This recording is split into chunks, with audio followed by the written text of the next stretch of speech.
हरे कृष्णा। ओम नमः शिवाय।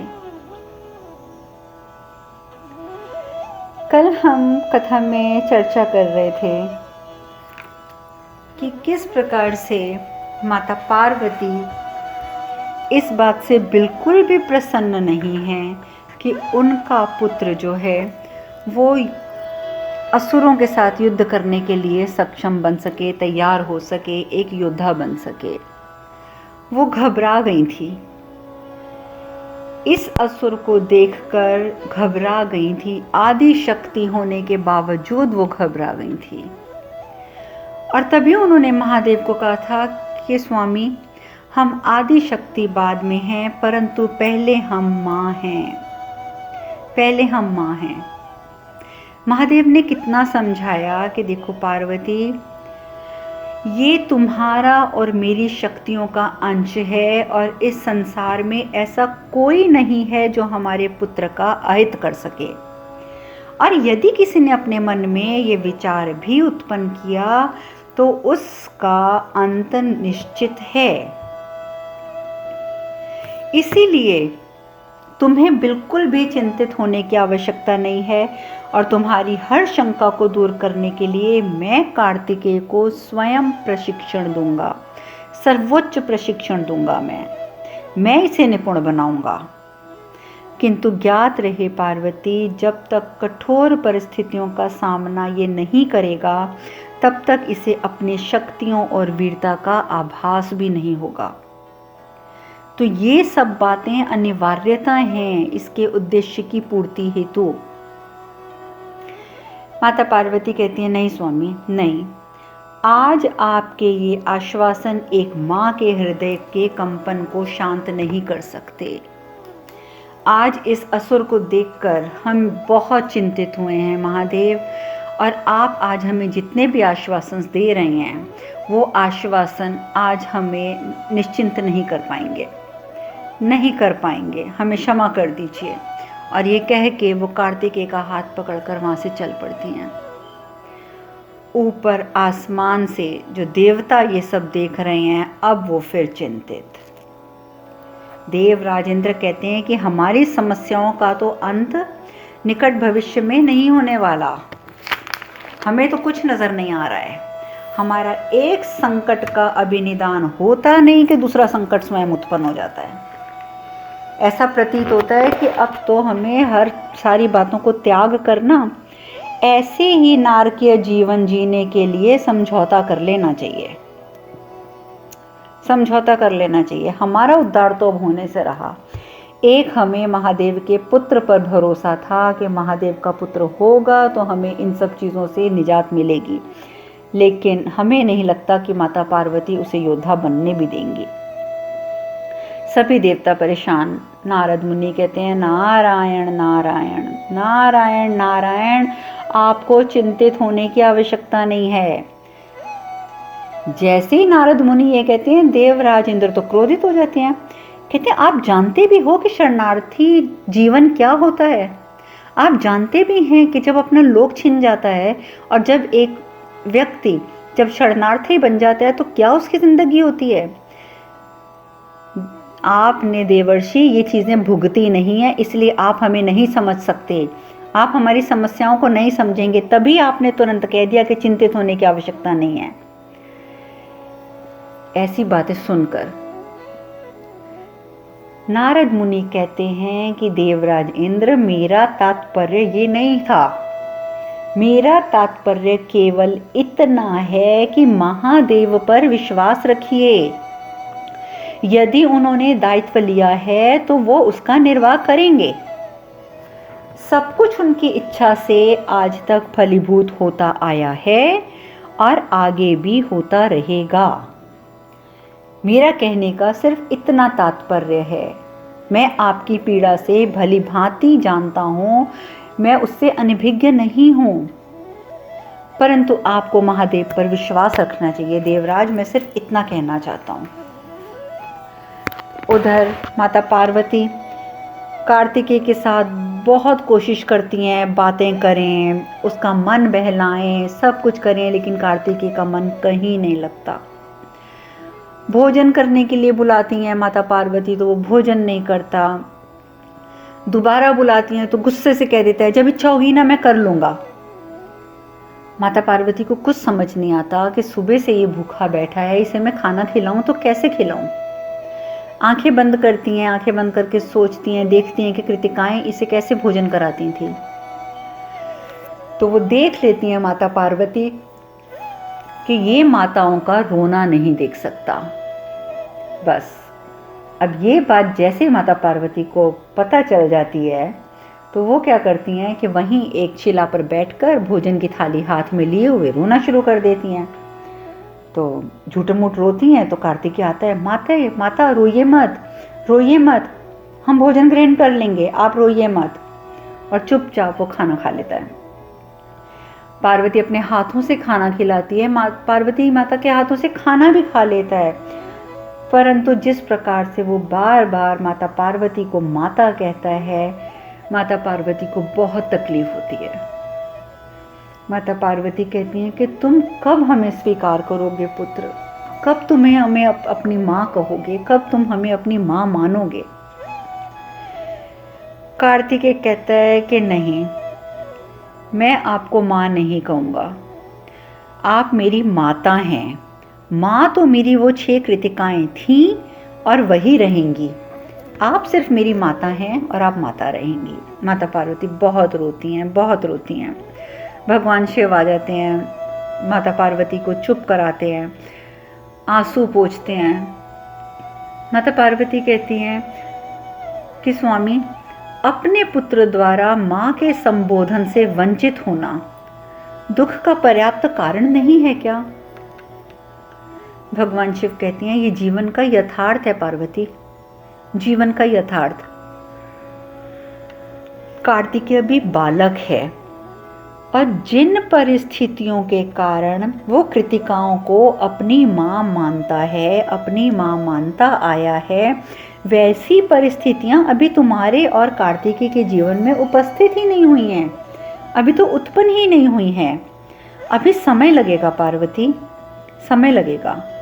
उसे परिपक्व होने में बेशक समय लगेगा और भावनाओं की परिपक्वता से ही मन और विचारों में परिवर्तन आ पाएगा। समय के अनुरूप उसे स्वयं इस तथ्य को समझने दो और वो समझेगा भी। और जिस दिन उसे ये समझ आ गया कि उसके जीवन की वास्तविकता क्या है, बस इतना समझ आते ही वो सब कुछ समझ जाएगा, सब कुछ। माता पार्वती थोड़ी सी आश्वस्त हो जाती हैं।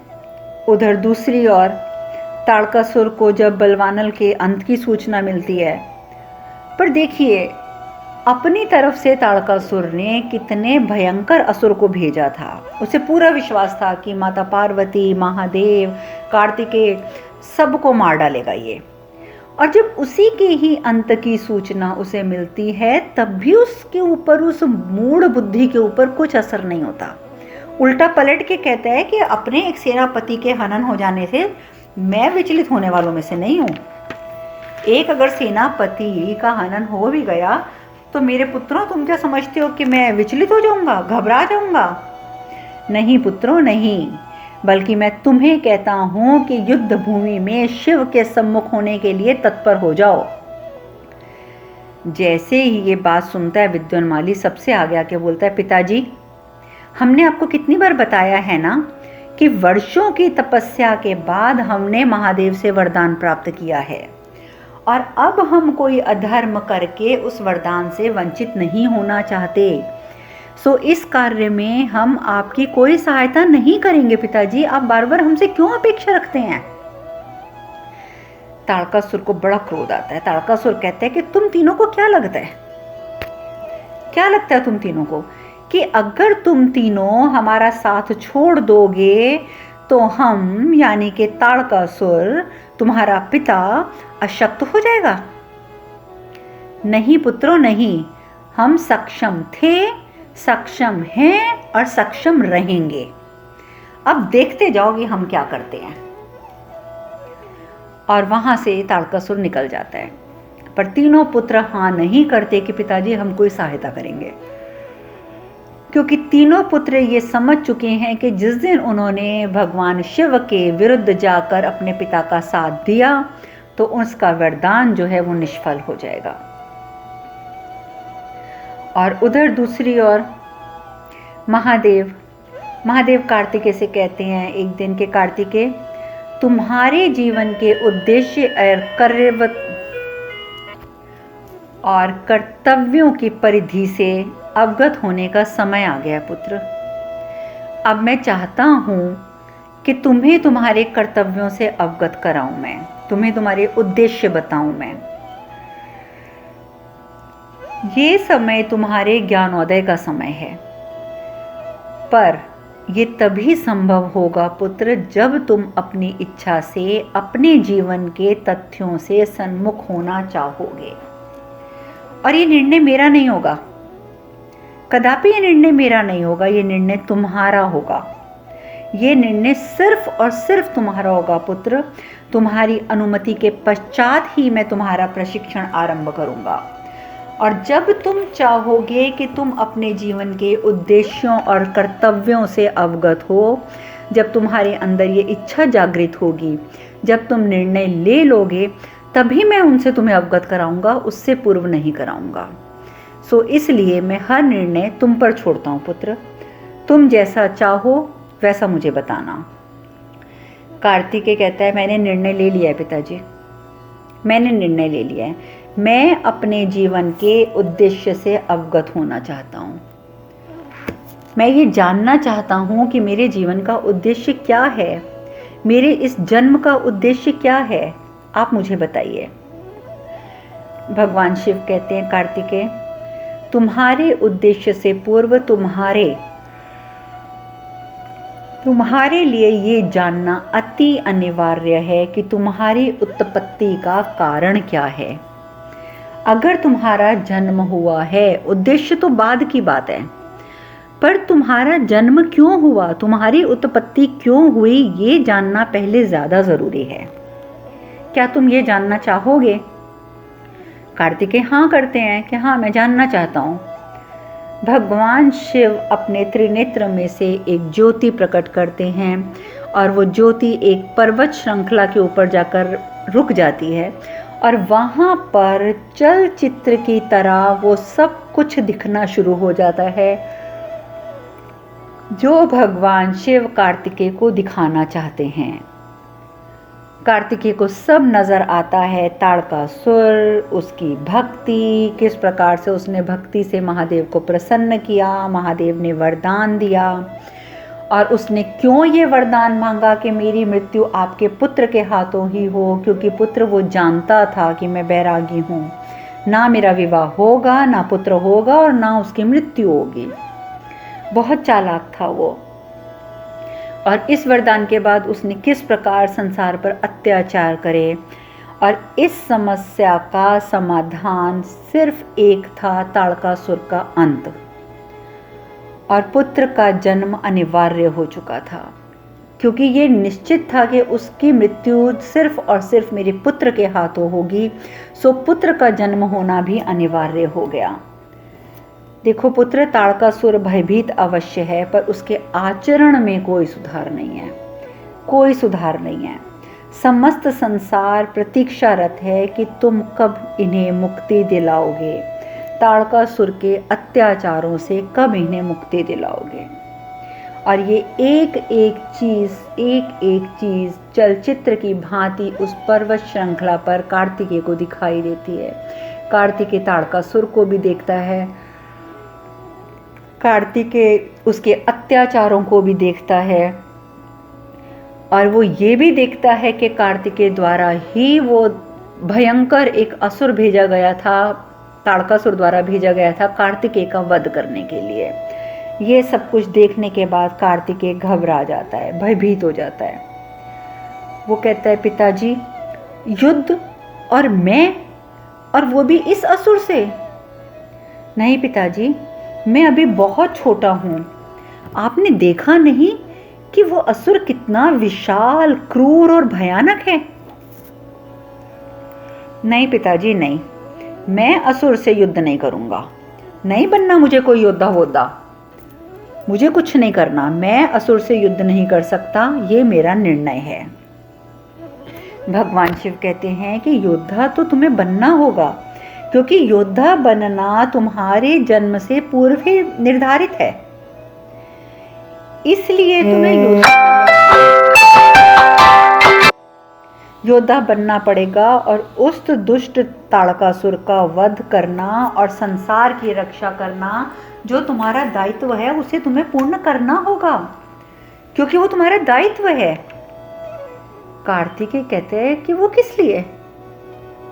आप जिस चीज को, जिस काम को, यानी कि संसार का हित करना, इस असुर का नाश करना, ये मेरा दायित्व है। किस लिए है ये मेरा दायित्व?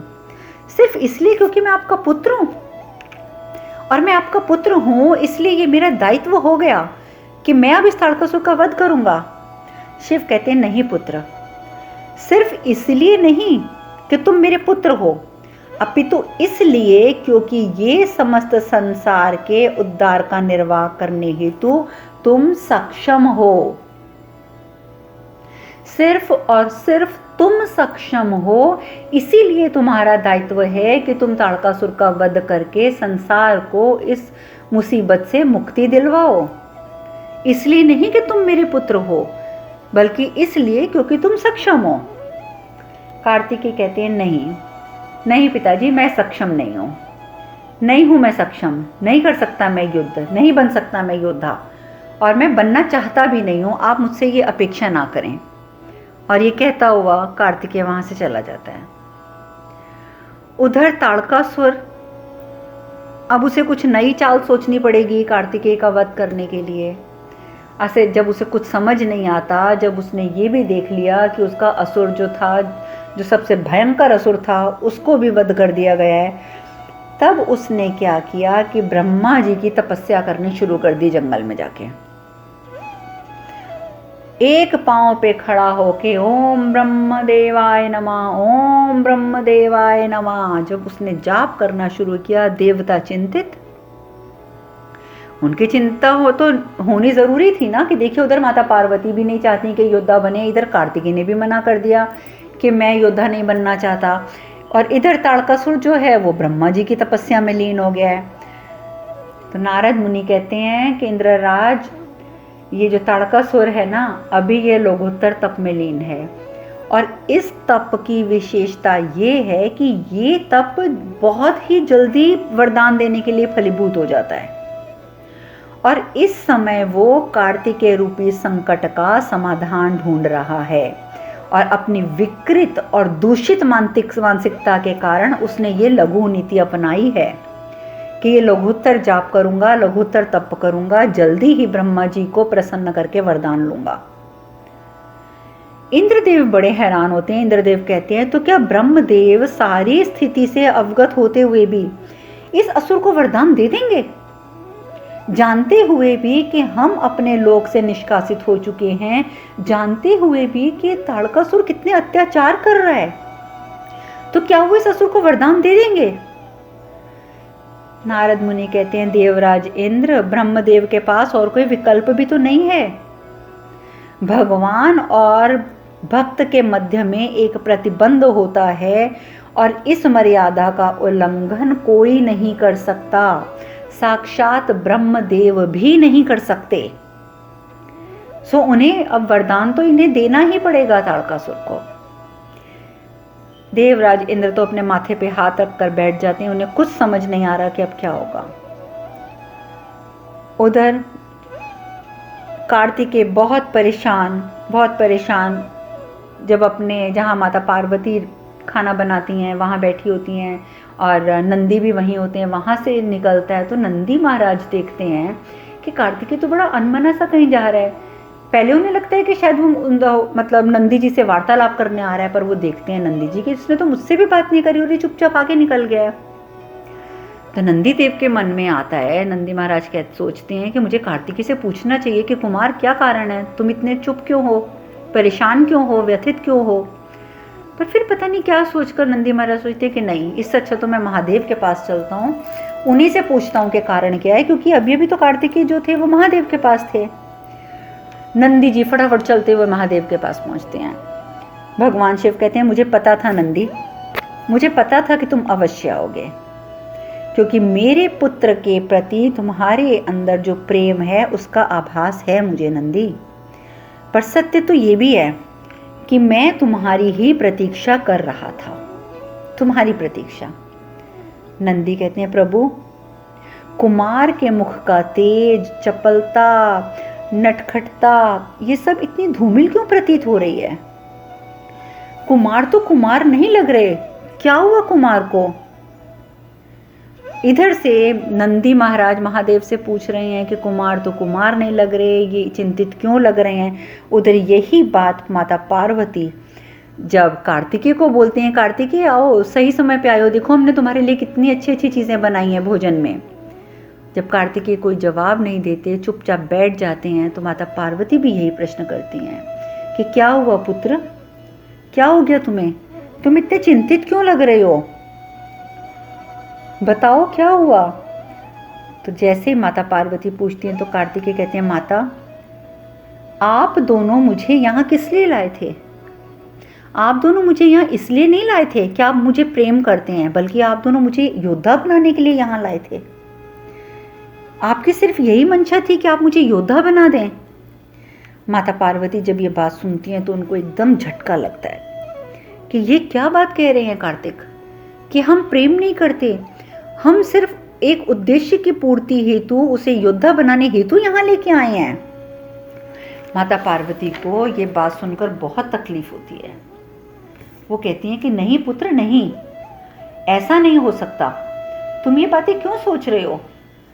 कार्तिकेय कहता है, मैं भयभीत हूँ माता, मैं भयभीत हूँ, क्योंकि मुझे तो केवल यही ज्ञात था कि मैं हूँ इस संसार में और मेरी 6 माएँ हैं, पशु हैं, पक्षी हैं, पुष्प है, वन है, बस यही सब है। मैं तो यही समझता था कि संसार बहुत सुंदर है, किंतु ये समस्त संसार कितना क्रूर भी है माता, ये मैंने आज देखा। यहाँ पर कुछ ऐसे असुर भी हैं जो मुझे भी मारना चाहते हैं, संसार पर भी अत्याचार करते आए हैं, और उन्हें रोकने का सामर्थ्य किसी में नहीं है। मैं बहुत ज्यादा भयभीत हूँ माता, बहुत ज्यादा भयभीत हूँ। ये बातें सुनकर माता पार्वती की आंखों से भी आंसू निकलने लगते हैं। अब आगे हम चर्चा कल करेंगे, समय हो गया है कथा में विश्राम लेने का। हरे कृष्ण कृष्ण कृष्ण हरे हरे, हरे राम राम राम हरे हरे। आप सब खुश रहें, सुखी रहें, स्वस्थ रहें। हरे कृष्णा। ओम नमः शिवाय, ओम नमः शिवाय, ओम नमः शिवाय।